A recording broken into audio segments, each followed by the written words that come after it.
Alright, last egg we're going to make is poached egg.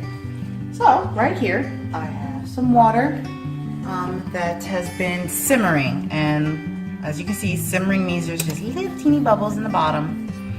And that's exactly what you're looking for when we're talking poached eggs, because you don't want the egg to break up. You don't want the bubbles to break up the egg. I'm just gonna add like a capful or about a tablespoon of the vinegar. Just pour it in.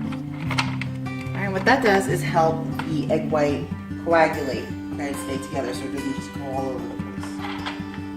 Alright, so now you're gonna take a wooden spoon, the handle of a wooden spoon, and you're gonna put it right in the middle of the pot and give it a swirl. You're trying to create a whirlpool. And what that does is break up any bubbles in there. Okay? Like I said, you don't want the bubbles to break up your egg. Crack it on the counter and drop it in. There you go.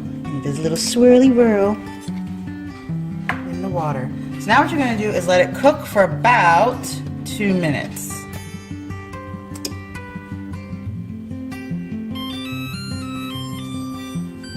It's done.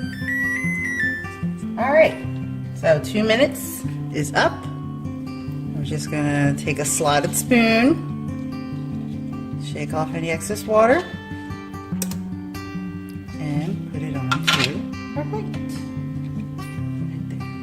And you can tell the egg is super runny on the inside. Here we go. Break it open and look at that. So there you go, just take a look at that color.